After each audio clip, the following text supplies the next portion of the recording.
Você está bem, querido? Preparado para essa noite? Para uma palavra poderosa? Deixa eu te dizer uma coisa. A ministração dessa noite é um pouco diferente do que você está acostumado, tá? A gente não vai ter, talvez, uma pregação aqui com tanta veemência, porque a gente vai ensinar a palavra nessa noite. E graças a Deus, pastor Daniel e pastor Eli entenderam a importância de trazer o conceito de escatologia e principalmente relacionado à guerra atual de Israel. Afinal de contas, existe muita dúvida dentro da igreja o que tem a ver aquele bendito paizinho pequenininho lá no Oriente Médio com a gente aqui. Na verdade, já passou pela sua cabeça essa pergunta? Amém? E meu objetivo aqui é tentar esclarecer um pouco essa dúvida que você tem. Amém, querido? Eu ministrei isso nos jovens. Foi uma ministração de 1h40. Fica tranquilo, não vai ser 1h40. O pastor Daniel me deu uma missão. Cara, você vai resumir 4.000 anos em 50 minutos. Falei, ok. Vamos lá? Então, na verdade, eu não quero nem que você abra a Bíblia para a gente ganhar tempo. A gente vai se debruçar um pouco aqui nas Escrituras durante uns 20 minutos. Eu não quero que você abra, eu quero que você acompanhe no telão, tá? Para a gente conseguir otimizar esse tempo. Pode ser, querido? Amém? Glória a Deus? Então vamos lá. Gênesis no capítulo 11, a partir do verso 26. Deixa eu abrir minha água aqui.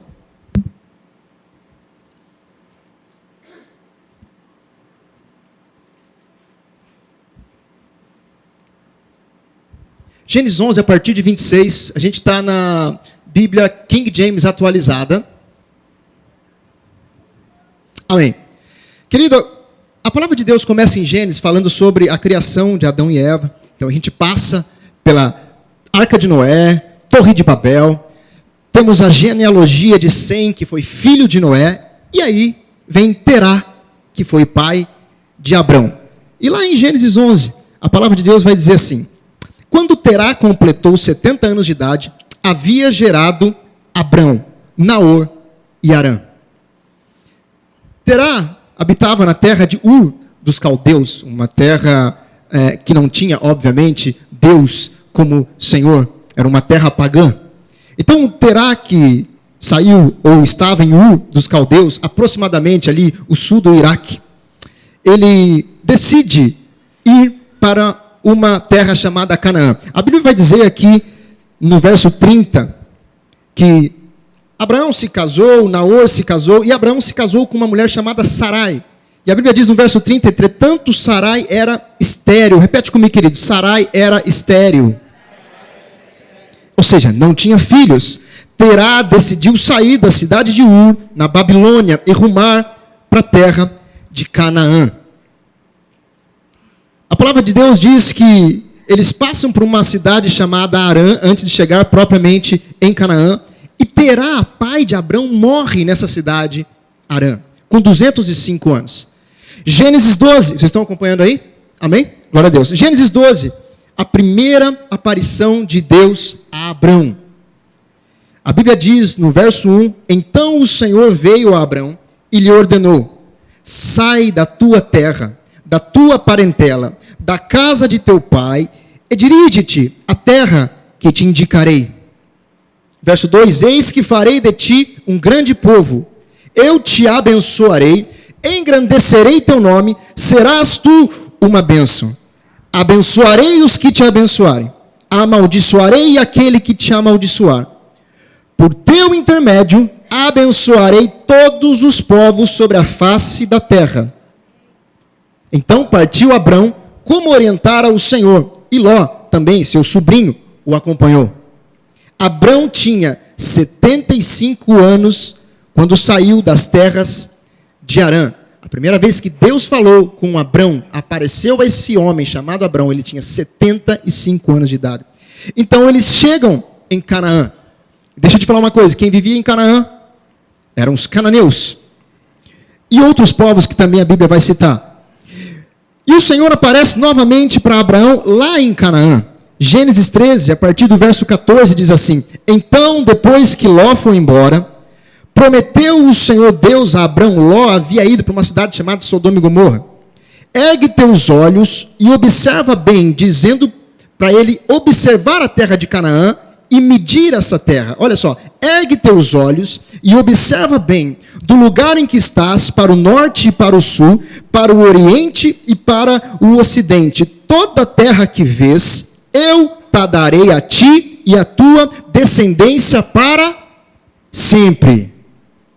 Deus está dizendo, Abrão, olha a terra de Canaã. O comprimento, a largura, mede a área dela. Eu vou te dar para sempre, exatamente assim, deste jeito. Amém, querido? E a Bíblia diz no verso 16, tornarei a tua posteridade como a poeira da terra. Quem tiver a capacidade de contar os grãos de poeira da terra, poderá também contar o número dos teus descendentes. Levanta-te, percorre essa terra no seu comprimento e na sua largura, porquanto eu te darei. Abraão vai viver ali numa cidade chamada de Hebrom, que estava situada dentro da terra de Canaã, e alguns especialistas da palavra dizem que Abraão foi conhecido como hebreu, porque morou nessa cidade chamada Hebrom. Então deixa eu já antecipar para você, Abrão não era israelita, Abrão não era judeu, Abrão era hebreu. Amém? Mais uma aparição de Deus. Então Deus faz uma aliança com Abrão. Agora ele já tinha 86 anos, 13 anos depois, praticamente, 12 anos depois da primeira aparição, praticamente. Gênesis 15, verso 1 diz assim: passados esses acontecimentos, o Senhor falou a Abrão, por intermédio de uma visão. Não temas, Abrão, eu sou teu escudo e grande será a tua recompensa. Contudo, Abrão declarou, ó poderoso Senhor meu Deus, de que valerá uma recompensa se eu continuo sem filhos? Eliezer de Damasco é quem vai herdar tudo o que tenho. Lembra que Deus disse a ele que ele e a sua descendência iriam herdar a terra? Amém? Mas o que acontece é que Sarai era estéril. Abraão aqui tinha 86 anos, Sarai por volta de 76. E o questionamento de Abraão faz sentido. Olha, como que o Senhor está me dizendo que as coisas vão acontecer se eu não posso ter filho? Aí no verso 3, Abraão diz, então deixa que Eliezer, o meu servo, né, herde tudo que eu tenho. E o verso 3, Abraão diz assim, tu não me concedeste descendência, e por esse motivo um dos meus servos, nascido na minha casa, será o meu herdeiro. Então imediatamente lhe assegurou o Senhor, não será Eliezer o teu herdeiro, mas sim um filho gerado de ti mesmo será o teu legítimo herdeiro. Então o Senhor conduziu Abrão para fora da tenda e orientou, olha para os céus, conta as estrelas, se é que podes. E prometeu, será assim a tua posteridade. E o verso 6 é tão maravilhoso, querido, porque diz que Abrão creu no Senhor e isso lhe foi imputado como justiça. É a primeira vez que a justiça de Deus de fato acontece aqui. A primeira vez que a fé de fato acontece aqui, quando a Bíblia fala sobre crer e sobre justiça, uma ligada na outra. Quando Abrão creu no Senhor e isso lhe foi imputado como justiça. Não foi por obras, não foi por ações de Abrão, mas foi pela fé. Amém? Verso 7 diz, declarou ainda mais o Senhor a Abrão, eu sou o Senhor que te tirei da terra de Ur dos caldeus, para dar-te por herança esta terra. Quem tirou Abrão? Foi o pai Terá, que teve um sentimento, vou sair dessa terra e vou para a terra de Canaã. Não, Terá foi induzido pelo Espírito a fazer isso. Por isso que Deus diz, eu te tirei da terra de Ur dos caldeus e te trago para Canaã. Gênesis 16, a Bíblia vai dizer, querido, que Sarai, vendo toda aquela situação, ela não podia ter filhos, viu a promessa de Deus a Abrão, então ela resolve dar um jeitinho para acelerar e fazer essa promessa acontecer de fato. Eles tinham uma escrava chamada Agar, e a própria Sarai diz a Abrão, deita-te com a escrava e faça a promessa de Deus se cumprir. E Abrão aceita aquela ideia, deita com a escrava, ela fica grávida. E quando ela fica grávida, Sarai começa a desprezá-la, começa a maltratá-la, e essa mulher foge para o deserto, grávida. E a palavra de Deus diz em Gênesis 16, 7, assim, contudo, o anjo do Senhor encontrou Agar perto de uma fonte no deserto, no caminho de Sur. Indagou-lhe: Agar, serva de Sarai, de onde vais e para onde vens? Ao que ela declarou: fujo da presença da minha senhora Sarai. Então o anjo do Senhor orientou-a: volta para a tua senhora e se-lhe submissa. O anjo do Senhor lhe prometeu. Quando a Bíblia fala, um parênteses, o anjo do Senhor, querido, você vai ler em todo o Antigo Testamento, está falando do próprio Deus. Todas as vezes que aparecer o anjo do Senhor, você vai ver que vai se encaixar com Deus propriamente falando. Então o anjo do Senhor orientou-a: volta para a tua senhora e se-lhe submissa. O anjo do Senhor lhe prometeu: eu multiplicarei, olha só a confirmação de que o anjo é Deus, eu multiplicarei grandemente a tua descendência, de tal maneira que não será possível contá-la. Está falando de Agar, a escrava, grávida pela primeira vez de Abrão. E o anjo do Senhor concluiu: estás grávida e darás à luz um filho, e tu lhe darás o nome de Ismael. Deus escolheu o nome do filho de Agar. Porquanto Yahvé te socorreu em teu sofrimento. Contudo, ele será como um jumento selvagem do deserto. Presta atenção nisso. Ele, Ismael, lutará contra todos e todos guerrearão contra ele. Vou dizer de novo. Ismael lutará, olha só a profecia, lutará contra todos e todos guerrearão contra ele. E olha o final. Ele viverá em hostilidade contra todos os seus parentes. Grava isso no seu coração, irmão. Abraão, então, tinha 86 anos quando Agar volta, Ismael nasce.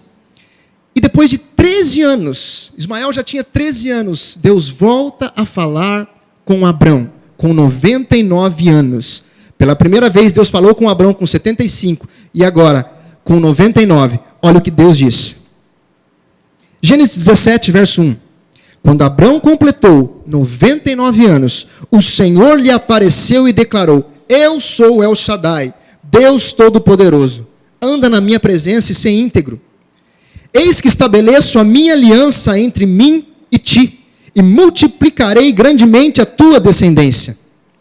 Então Abrão prostrou-se, rosto em terra, e Deus lhe prometeu: quanto a mim, eis a minha aliança contigo, serás pai de uma multidão de nações. E não mais se chamarás Abrão. Deus aqui mudando o nome de Abrão.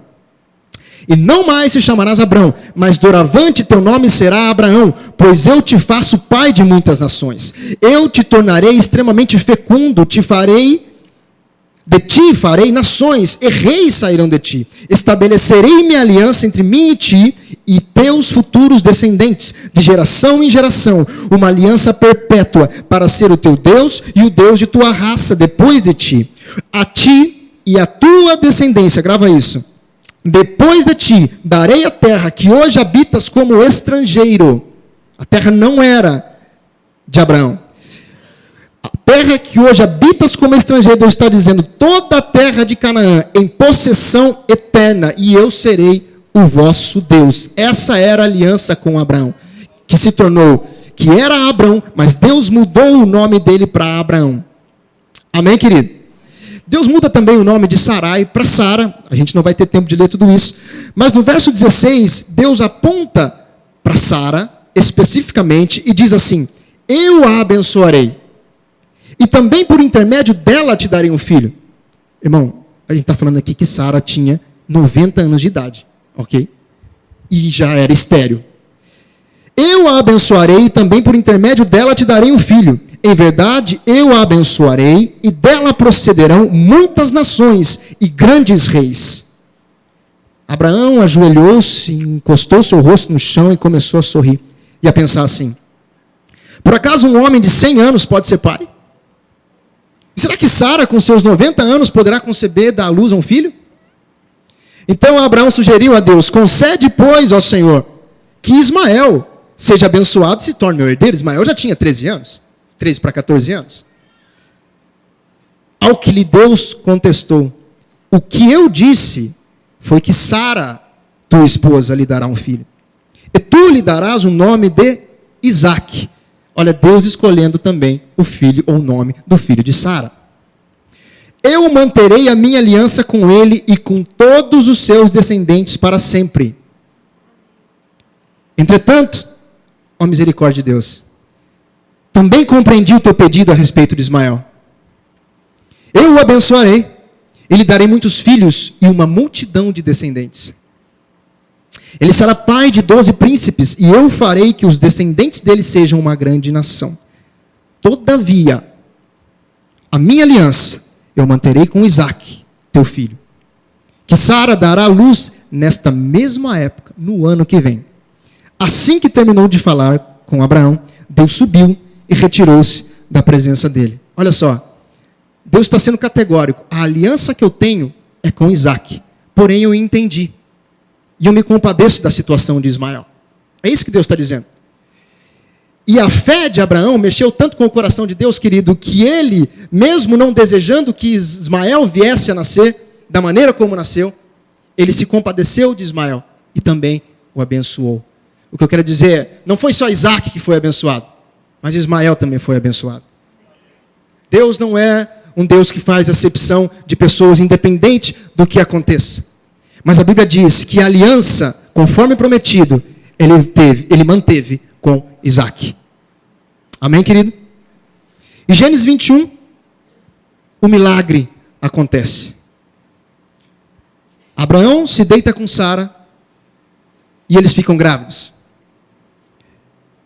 E Isaque nasce. Passam-se alguns anos, Ismael já por volta ali dos seus 16, 17 anos, num evento, ele caçoa de Isaque. E Sara, mãe de Isaque, não aceita aquela situação e obriga Abraão a expulsá-los ali da parentela, ali da terra onde estava Abraão. E eles fogem para o deserto. E a Bíblia diz aqui em Gênesis 21, verso 14, que mesmo Abraão, contrariado, mas acabou obedecendo, porque Deus disse a Abraão, aquilo que Sara te falou para mandar eles embora, faz. Verso 14, então Abraão levantou cedo, tomou alguns pães e um recipiente de couro cheio de água fresca e os entregou a Agar. Imagine que o coração de Abraão ali devia estar totalmente dilacerado. E tendo-os colocado nos ombros dela, despediu-a com o menino. E ela se pôs a caminho e ficou vagando pelo deserto de Berseba. Quando acabou a água do odre que carregava, ela colocou a criança debaixo de um arbusto e foi sentar-se perto dali, à distância de um tiro de arco e flecha. Lastimava consigo mesma, não suporto ver morrer meu menino. Enquanto ela se lastimava, a criança começou a chorar ainda mais forte. E o verso 17 diz que Deus ouviu os gritos do menino. E lá do céu, a voz do anjo de Deus chamou Agar e a encorajou. Agar, por que te afliges? Não temas, pois Deus ouviu o clamor do menino, lá onde tu o deixaste. Ergue-te, pois, levanta o menino, segura pela mão, porque eu farei dele um grande povo. Então Deus abriu os olhos de Agar, e ela pôde enxergar uma fonte de boas águas. Correu até lá, encheu seu odre e deu para Ismael beber. Deus esteve com o menino, ele cresceu, habitou no deserto e tornou-se um flecheiro. Ele viveu no deserto de Parã, e sua mãe conseguiu-lhe uma esposa da terra do Egito. Mais uma vez, Deus demonstrando a sua misericórdia pela vida de Ismael. Você conseguiu entender até aqui, querido? Tudo bem? Glória a Deus. Logicamente que o tempo vai passar, nós temos o evento do sacrifício de Isaque, a morte de Sara, o casamento de Isaque, o próprio Abraão se casa novamente com Quetura, uma de suas concubinas, e tem ali acho que 5 ou 6 filhos com ela. Abraão morre com 175 anos, como disse Deus, em boa velhice. E a Bíblia diz que tanto Ismael quanto Isaque, apesar de estarem vivendo em locais separados, Ismael viveu no Egito, Isaque viveu na terra de Canaã, eles sepultam o pai, e depois a Bíblia não fala mais nada sobre desavença entre os dois. Mas nós sabemos que a geração desses dois, até hoje, brigam entre si. Gênesis 25, 18 diz que Ismael viveu no Egito. Teve 12 filhos, conforme a profecia do Senhor. e seus descendentes viveram em hostilidade contra todos os seus irmãos. Eu trouxe para você aqui um slide. Pode colocar na tela do Irene, por gentileza? Pode passar o próximo slide.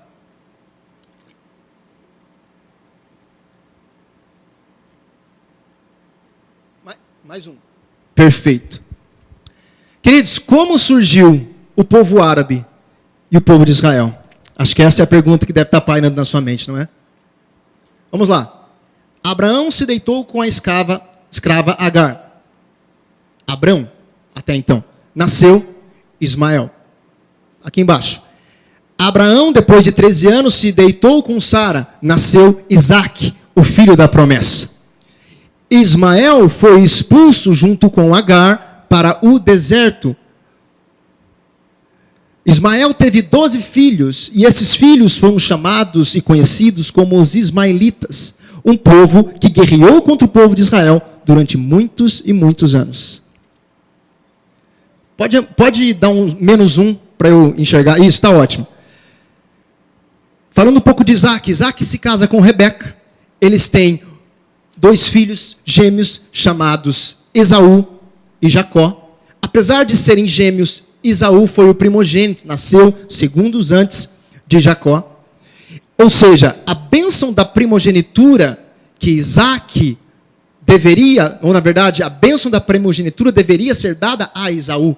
Entretanto, Jacó e sua mãe, Rebeca, enganaram Isaque e Esaú. E fizeram com que Isaque desse a bênção da primogenitura para Jacó.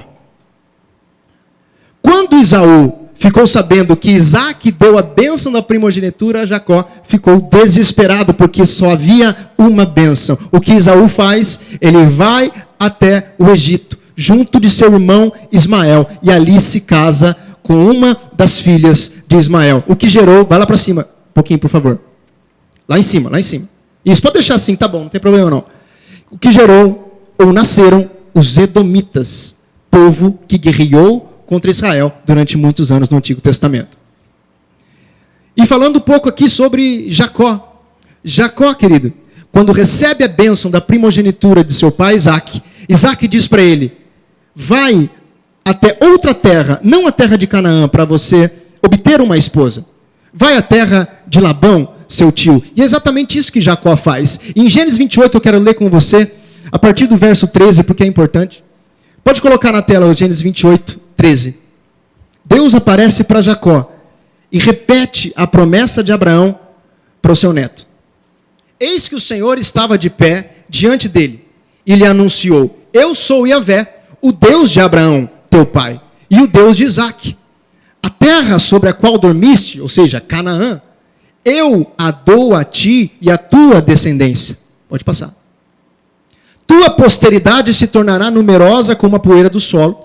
Tu te estenderás para o ocidente e para o oriente, para o norte e para o sul. E todos os clãs da terra serão abençoados por teu intermédio e por tua descendência. Mais um. E eu estou contigo e te guardarei em todo lugar onde fores e te conduzirei a esta terra, porque não te deixarei enquanto não cumprir tudo o que prometi. Pode voltar para o slide. A mesma promessa que Deus fez para Abraão, ele replica para Jacó. E a Bíblia vai dizer em Gênesis 32, voltando para o slide, 32, verso 27, não precisa abrir, que Deus se encontra novamente com Jacó. Jacó já tinha se casado, já tinha tido filhos, e a Bíblia diz que um homem que representava o próprio Deus se encontrou com Jacó e eles começam a brigar. E a Bíblia é muito clara em dizer que aquele homem, ou o próprio Deus, não via maneiras de vencer a luta. Então aquele homem toca na coxa de Jacó. E ao mesmo tempo, ele diz: me deixa ir embora, dizendo a Jacó. E Jacó diz a ele: negativo, eu só deixo você ir embora, se você me abençoar. E então, a Bíblia fala que naquele momento, aquele homem, que na verdade era Deus, diz a ele: então aqui está a tua bênção. Eu mudo o teu nome de Jacó para Israel, pois lutastes com Deus e o venceste. Conseguiu entender, querido? Nesse momento, surge o povo de Israel. Abraão era hebreu. Isaac não era israelita nem judeu. Mas a partir de Jacó é que a descendência do povo de Israel começa a acontecer. Então, olha só. Está lembrado aqui que Abraão se deitou também com Quetura, sua concubina, e teve 6 filhos, os midianitas, que também guerrearam contra o povo de Israel durante muitos anos. E também Ló, seu tio, que foi para Sodoma, deitou com as filhas, com as próprias filhas. Querido, o Antigo Testamento o negócio era meio doido, tá? Ló deitou com as próprias filhas, gerou os moabitas, povo que guerreou contra Israel durante muito tempo. Agora olha só. Olha esse título. Como surgiu o povo árabe e o povo de Israel? Bom, Israel você sabe. Jacó teve seu nome transformado para Israel. Amém?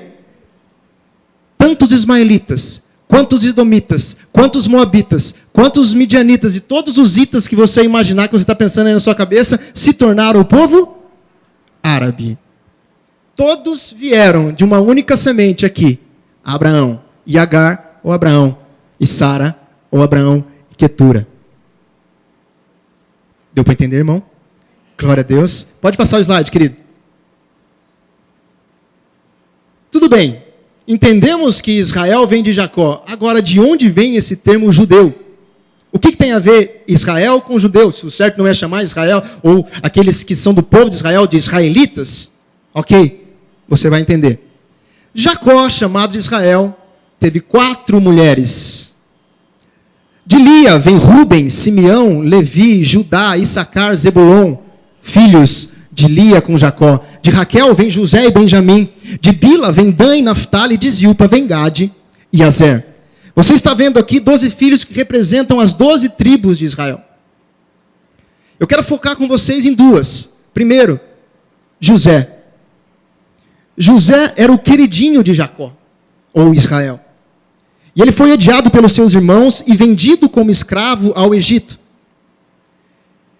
E no Egito, o tempo passa, José é escravo, ele passa de escravo a governador. O fato é, querido, que José foi tão bem sucedido no Egito, que ele soube administrar todos os bens ali daquela nação, a ponto de que quando veio uma escassez generalizada, Canaã, onde viviam Jacó e todos os seus filhos, passou por essa escassez e sofreu por ela. E foram buscar onde tinha mantimento, no Egito. Quando eles chegam lá, quem eles encontram? José. José era um homem de Deus e perdoou os irmãos imediatamente. E além de perdoá-los, diz assim: venham morar comigo e tragam meu pai Jacó. A partir de então, o povo de Israel, as 12 tribos, ou as 11 tribos que restaram em Canaã, eles saem de Canaã e vão morar no Egito. O que acontece é que Jacó, antes de morrer, dá a bênção aos 12 filhos. E eu quero ler com você uma bênção especial, que é sobre a segunda tribo que eu quero falar, que é a de Judá. Em Gênesis 49, você não precisa abrir, mas Gênesis 49, verso 8, diz assim: a bênção especial que Jacó deu a Judá. Judá, teus irmãos o louvarão, tua mão estará sobre a cerviz de teus inimigos, e todos os filhos de teu pai se curvarão reverentemente diante de ti. Judá é como um leão jovem quando ataca e mata sua presa, como um grande leão que se assenta e deita-se como uma forte leoa. Quem tem coragem de perturbá-lo? Verso 10, portanto, o cetro não se apartará de Judá, nem o bastão de comando da sua posteridade, até que venha Siló. Sabe quem é Siló nessa profecia? Jesus Cristo de Nazaré. Ele está dizendo, até que venha Siló, a quem o cetro pertence. A ele obedeçam todos os povos da terra. Ele amarrará, olha só, profecia sobre a primeira vinda de Cristo. Ele amarrará o seu jumentinho a uma videira, o seu jumento a uma videira e o seu jumentinho ao ramo mais seleto, a entrada triunfal de Jesus em Jerusalém. Levará no vinho suas roupas e no sangue das uvas suas vestes, fazendo referência ao sangue de Cristo. Seus olhos serão mais escuros que o vinho, seus dentes mais brancos que o leite. Uma profecia sobre Cristo Jesus há milhares e milhares de anos atrás. O fato é, querido, que Jacó morre. E passa o tempo e todos da tribo de Israel, das 12 tribos, morrem. Todos os filhos morrem. Inclusive José, que era governador. Então ocorre troca de governadores no Egito. E esses governadores novos começam a se incomodar com a presença dos israelitas no Egito e começam a escravizá-los.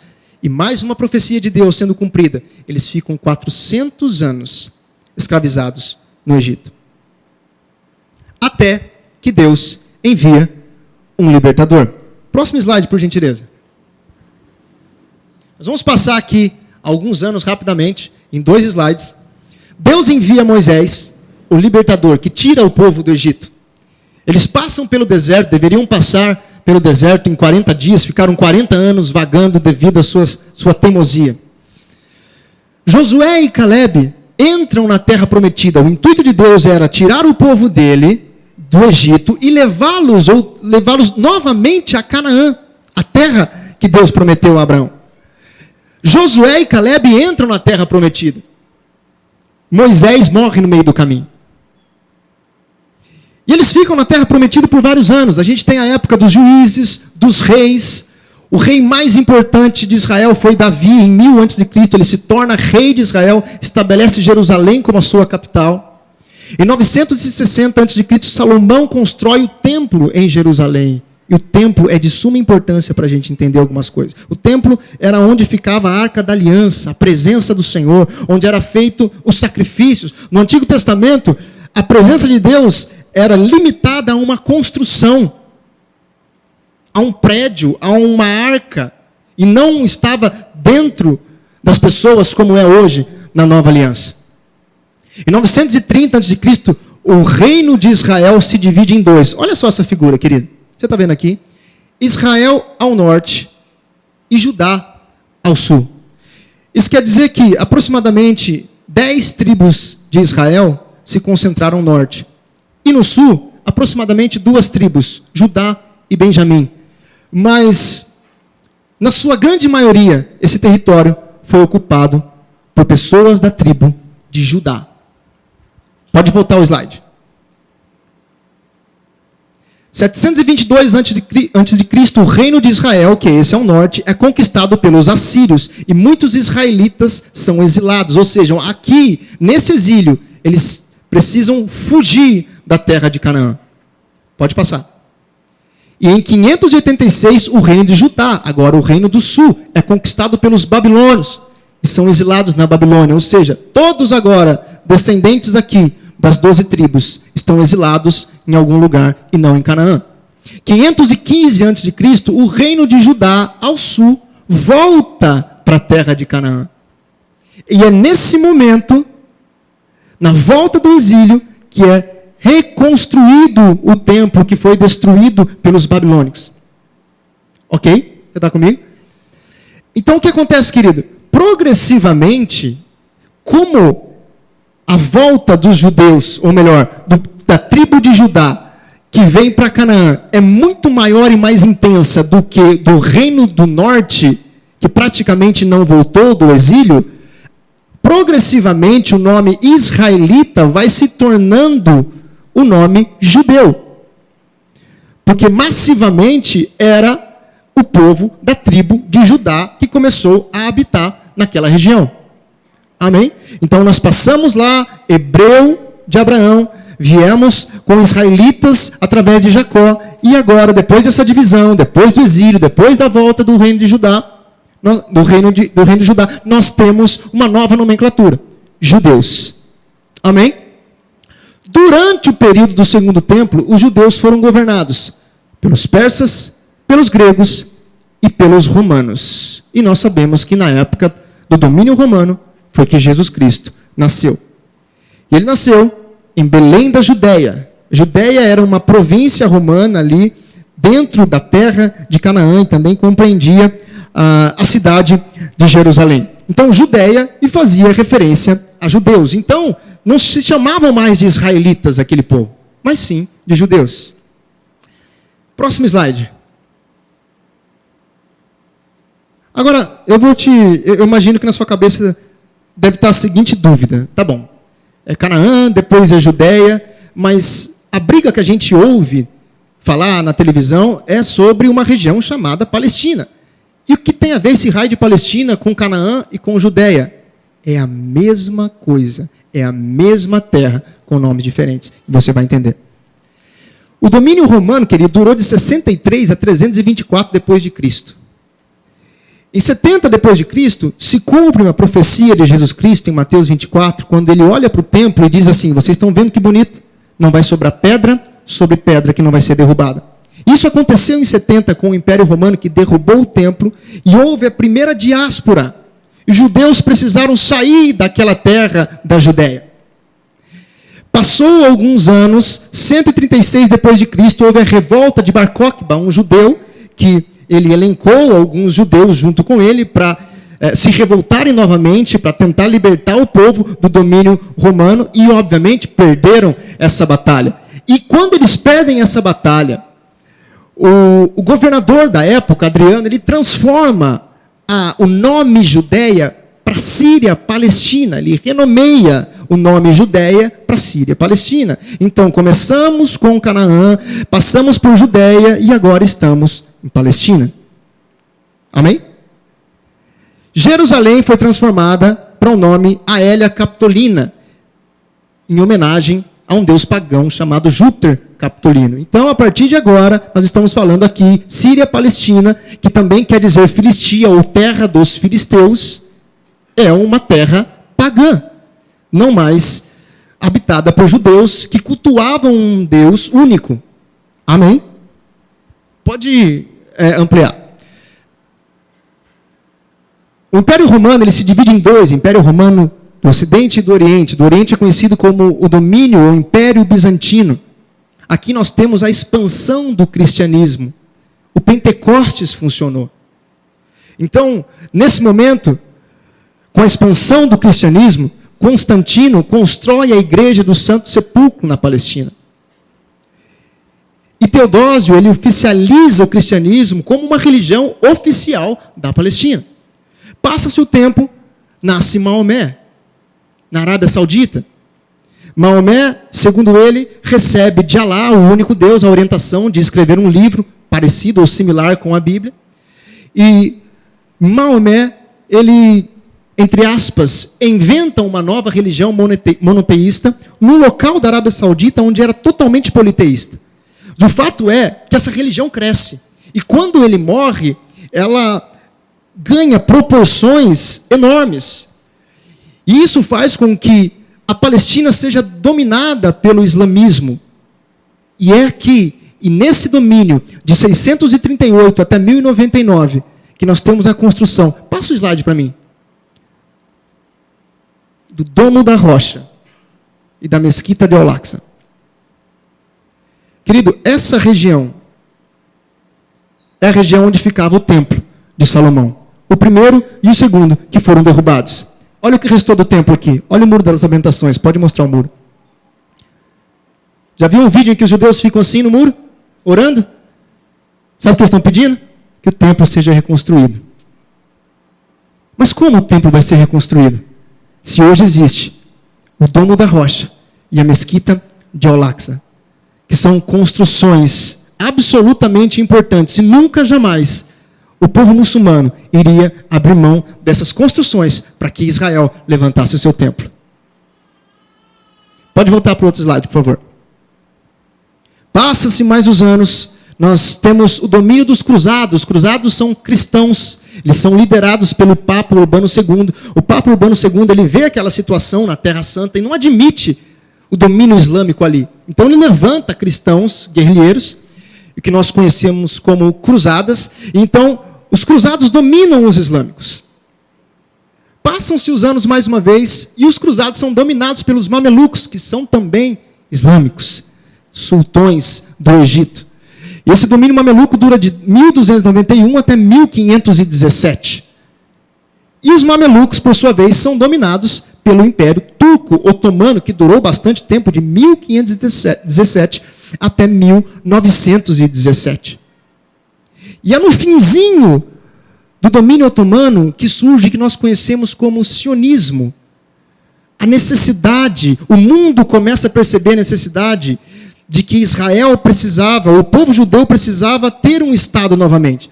Eles estavam há praticamente 1.800 anos dispersos pelo mundo, sofrendo todo tipo de preconceito, de ataque, de maus tratos. Então é aqui, no final do domínio otomano, que o mundo começa a acordar para isso. É lançado o livro aqui de Theodor Herzl, o livro chamado O Estado Judeu, em 1886. E também surge a Organização Sionista Mundial, em 87. Então, a partir desse momento, começa a entrar em pauta a criação do Estado judeu. Você está entendendo, querido? Glória a Deus. O Império Turco-Otomano perde a Primeira Guerra Mundial. E quando ocorre essa perda da Primeira Guerra Mundial, a Palestina fica sob domínio britânico. De 1917 até 1948. E é exatamente aqui, na Segunda Guerra Mundial, que compreende ali 1444, por volta disso, uma perseguição desenfreada aos judeus. A ponto de um enviado de Satanás, chamado Hitler, matar aproximadamente 6 milhões de judeus dentro de campos de concentração. Para você ter ideia, naquela época havia 12 milhões de judeus no mundo. Hitler simplesmente exterminou 50% de todos os judeus do planeta Terra. Querido, somente um milagre de Deus fazer com que esse povo esteja onde eles estão hoje, depois de tudo o que eles sofreram durante esses 2000 anos. Amém? Aleluia. E quando termina a Segunda Guerra Mundial, Hitler perde a guerra, ele se mata, então o mundo cria a ONU, a Organização das Nações Unidas, para que nunca mais ocorra uma guerra como foi, ou nas proporções como foi, mundialmente falando, a Primeira e a Segunda Guerra. E uma das principais pautas da ONU é a aprovação do plano de partilha. Passa o slide, querido. Mais um. Plano de partilha de 1947. O mundo viu perplexo 6 milhões de judeus mortos, brutalmente assassinados. Então, eles decidem fazer valer o sionismo. O que eles fazem, ou o que a ONU faz, é um plano de partilha. Além desse Estado judeu que precisava nascer urgentemente, havia um problema. Porque na antiga terra, que antes era Canaã e agora é Palestina, pessoas nasceram ali. Pessoas, durante quase 2000 anos, migraram para aquela região, que são os chamados palestinos. Nasceram naquela terra. Foram conhecidos como palestinos, sua grande maioria árabes. Então, como resolver esse problema? Precisamos criar um Estado judeu e, ao mesmo tempo, a gente não pode deixar esse povo palestino sem também ter uma nação, sem também ter um Estado. Como que a gente resolve isso? Bom, vamos fazer a partilha. Israel fica com 54%. Palestina, ou os palestinos, ficam com 45%. E Jerusalém não fica nem para Israel, não fica nem para a Palestina, vai ficar sob domínio mundial. Ok? Esse foi o plano de partilha. Passa um slide, por favor, querido. Entre 1947 e 14 de maio de 48, havia exércitos britânicos ali na Palestina. Mas em 14 de maio de 48, os britânicos retiram esses exércitos da Palestina e imediatamente, quando eles retiram, os judeus declaram a sua independência. O fato é que, quando a ONU proclamou essa partilha, os judeus até aceitaram, mas os árabes, os palestinos, não aceitaram. Então, ficou nessa rixa. E nada se resolveu durante 6 meses. O fato é, os britânicos, ou os ingleses, retiraram os seus exércitos do local. Imediatamente, Israel viu a oportunidade. Vamos declarar a nossa independência. E declarar a sua independência. Em 14 de maio de 1948, surge, então, o Estado de Israel. Mas você acha que os árabes deixariam barato? É óbvio que não. Dia 15 de maio, um dia depois, a Liga Árabe, formada por Egito, Síria e Líbano, ataca Israel. Essa é uma guerra que dura de maio de 48 a julho de 49, ela é desastrosa para os palestinos. 750 mil palestinos fogem, são obrigados a fugir da Palestina. Israel milagrosamente vence a guerra. Imagina vocês que Israel estava espalhado, o povo judeu espalhado pelo mundo todo. E de repente, vem para a sua terra, sem ter nenhuma condição bélica para lutar com ninguém. E eles enfrentam estados já consolidados como Egito, Síria e Líbano e vencem a guerra. E quem vence a guerra ganha o quê, querido? Território. Essa é a lei da guerra. As pessoas guerreiam por território. E a divisão que antes era da partilha da ONU, que Israel ficaria com 54%, agora eles têm 79% da Palestina. Egito fica aqui com um pedaço da faixa de Gaza, a Jordânia fica aqui com a Cisjordânia. Ou melhor, a Cisjordânia fica com a Jordânia. E Jerusalém se torna a capital de Israel. E o mundo vê isso com perplexidade. Então surgem aqueles que vão se reunir, se organizar para libertarem os palestinos maltratados que foram expulsos. Você consegue entender? Então surge com Arafat, em 1964, a organização para a libertação dos palestinos. Afinal, a visão que nós temos aqui é que Israel teve vantagem em tudo. Então vamos libertar os palestinos e entrar nessa briga. Deu para entender? Amém? Querido, esse evento de 14 de maio de 48 e todo esse desenrolar da guerra, 3 profecias são cumpridas aqui. A profecia de Abraão, lembra que Deus falou a Abraão, não serás mais estrangeiro, mas eu darei para você essa terra para sempre, você e os seus descendentes. Como é possível um povo que fica 2000 anos fora do seu local, da sua terra, sem nenhum estado, espalhado pelo mundo, sendo mortos, e eles voltam e se tornam uma potência bélica como se tornaram? A única explicação para isso é Deus, porque Deus, ou melhor, Abraão tocou o coração de Deus com a fé dele, e por isso ele foi justificado. E por isso Deus honra até hoje a fé de Abraão, evidenciando isso nos judeus. Eu não estou dizendo para vocês que os judeus são os bonzinhos, os certinhos da bola, não. Não é isso que eu estou dizendo.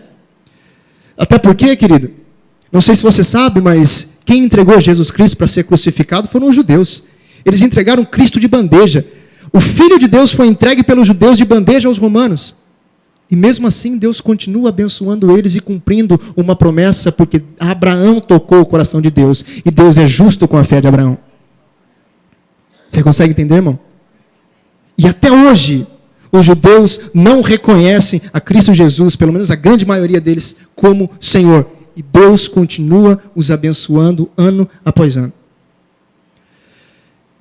Alguns especialistas da Bíblia dizem que Ezequiel 37 é um cumprimento dessa situação toda, principalmente do holocausto, em que Ezequiel vê o vale de ossos secos, e de repente vem carne, vem junta, vem medula, e aquele espírito de vida vem sobre aquele esqueleto, e ele se torna vivo novamente. Então, fazendo referência ao fato dos judeus ficarem dispersos pelo mundo durante 2000 anos, e exatamente no dia de 14 de maio de 48, eles se tornam uma nação novamente. E em Mateus 24, uma profecia de Jesus Cristo, quando ele diz sobre a parábola da figueira: quando vocês verem a figueira brotar, e a figueira representa Israel, ele está falando de Israel, não passará essa geração sem que todas essas coisas aconteçam. E essas coisas são as coisas do fim. Jesus, em Mateus 24, está falando sobre eventos apocalípticos. Então, querido, muitos intérpretes da escatologia dizem que essa geração que Jesus estava falando era a geração que veria a figueira brotar. Jesus estava dizendo o seguinte, então, segundo esses especialistas: a geração que vir a figueira brotar é a geração que vai ver todos esses eventos apocalípticos que eu estou citando aqui, que é a geração final. Se isso é uma verdade, a última profecia, para que eu e você deixemos essa terra e sejamos arrebatados nos ares, aconteceu em 1948. O que eu estou dizendo para você é o seguinte: você está tendo a oportunidade de participar de uma geração que é a geração, de fato, dos últimos dias, nem dos últimos dias, mas dos últimos segundos. Porque, querido, 1948 até hoje dá quanto? Dá 75? 75 dias, 75 anos. Já se passaram 75 anos. Quanto é uma geração? 70? 80? 90? 100? Eu não sei te precisar. E eu não estou aqui para dar data da volta de Jesus. Mas o que eu quero é deixar bem claro para você, querido. Tudo o que tinha para acontecer, já aconteceu. Então, surge no nosso coração a urgência da pregação do Evangelho. Surge cada vez mais no nosso coração a necessidade de estarmos cada vez mais conectados dentro de uma igreja, congregando, ouvindo o Espírito Santo falar aquilo que Ele deseja que a gente faça, ou aquilo que Ele deseja, como Ele deseja que a gente cumpra o nosso chamado. Porque as coisas estão próximas de terminar. O tempo está se encerrando. Pode passar o próximo slide, querido, que a gente já está quase terminando.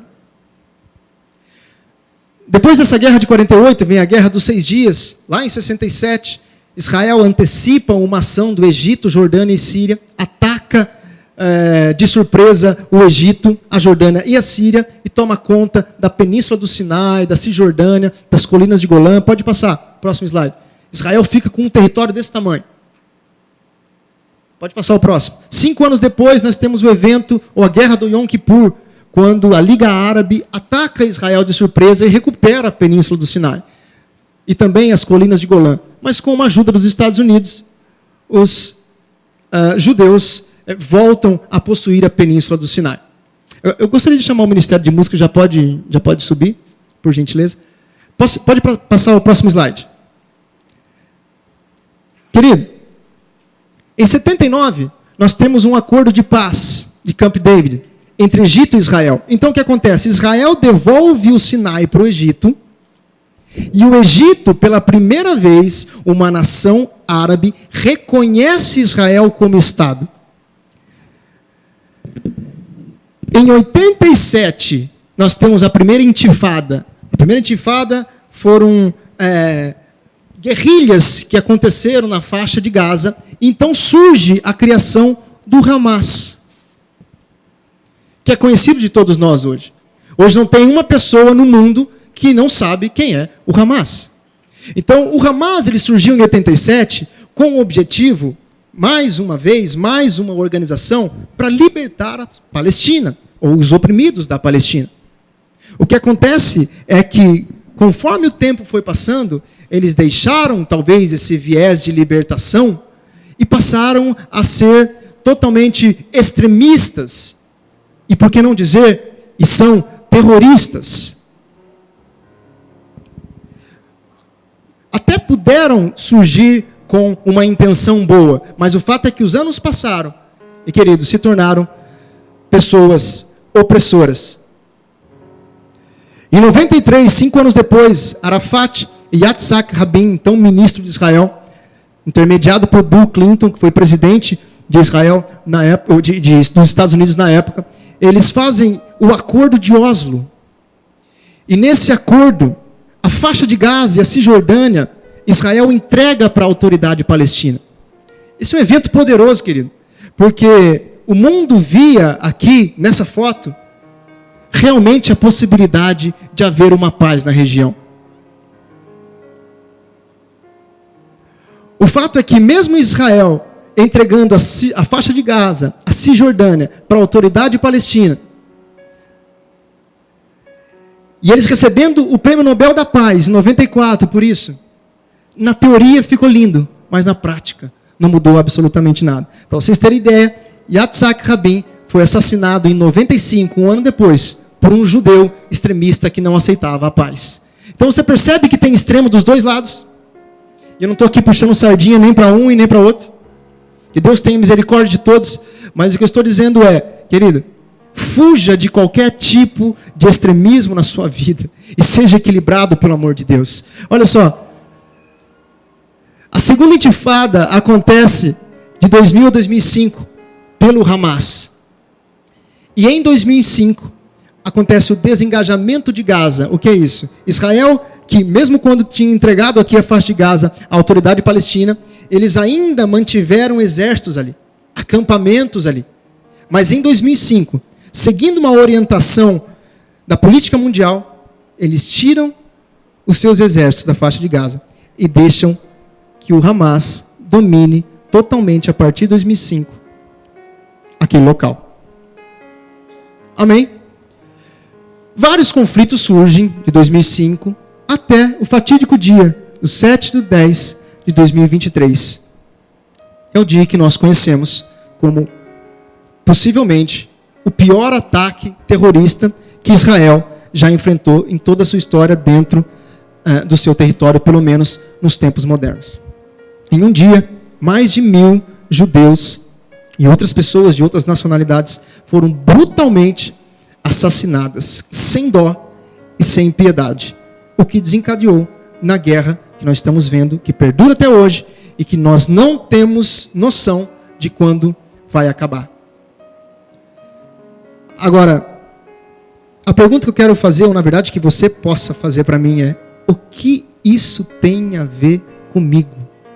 O que isso tem a ver com a igreja? Irmão, deixa eu te dizer uma coisa. Você lembra da profecia, ou melhor, do templo, que eu falei que foi o primeiro templo, foi destruído, depois o segundo templo foi destruído? Existe uma profecia de Daniel, capítulo 9, ele diz que a grande tribulação que há de vir ainda sobre o mundo, o próprio Jesus falou dela, ainda ela não aconteceu. Jesus disse que a tribulação vai ser tão terrível que nunca houve no mundo uma situação semelhante. E o primeiro e o segundo tempo foram destruídos. E Daniel diz que no meio da tribulação, o anticristo, aquele que vai ser levantado por Satanás para perseguir judeus e cristãos durante a tribulação, necessariamente ele se assenta no templo e ele solicita adoração. Isso quer dizer que para a tribulação acontecer, é preciso que o templo esteja naquele local. Lembra da foto que eu mostrei? Ah, o que isso tem a ver comigo? Não entendi ainda. Querido, alguma coisa precisa acontecer para que o domo da rocha e a mesquita de Al-Aqsa sejam derribados e esse templo venha a surgir. Ou é pela guerra, alguma coisa ali vai acontecer no meio da guerra, e aquilo vai ser derribado, então o templo de Israel vai ser reconstruído. Ou, que é a opção, que eu acredito que vai ser, como diz o profeta Daniel, um acordo de paz vai acontecer. Um político muito influente. A foto de Bill Clinton aqui vai representar muito o que vai acontecer.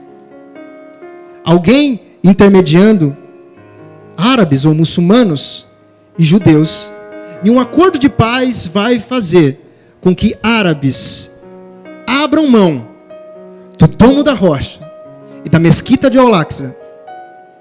E então os judeus vão reconstruir o templo. E eu não sei se você sabe, todos os utensílios do templo já estão prontos. Não sei se você já ouviu falar no Instituto do Templo. Tudo está absolutamente pronto. Só estão esperando uma ordem, que é o acordo de paz que o profeta Daniel cita em Daniel, no capítulo 9. Sabe o que eu quero dizer para você? Que está muito próximo. Porque a última profecia de 48 já aconteceu, querido. A última profecia já aconteceu, então quer dizer que esse acordo de paz está muito próximo de acontecer. Mas nós aqui, como igreja, temos que ficar atentos a todos os eventos que acontecem em Israel. Porque esses eventos falam muito ao nosso respeito, o que acontece conosco. O que eu quero dizer é que não existe mais nenhuma profecia para se cumprir, para que o arrebatamento aconteça desde que você creia no pré-tribulacionismo. Então o que eu quero dizer é que talvez você não veja esse acordo acontecer. Talvez esse culto nem termine e Jesus Cristo apareça para você e o seu corpo, que hoje é revestido de corruptibilidade, ele se revista de incorruptibilidade. Talvez hoje, até no final desse culto, querido, o seu corpo, que é revestido de imortalidade, ele se revista de imortalidade. Porque já não tem mais nenhuma profecia para se cumprir. Pode acontecer a qualquer momento.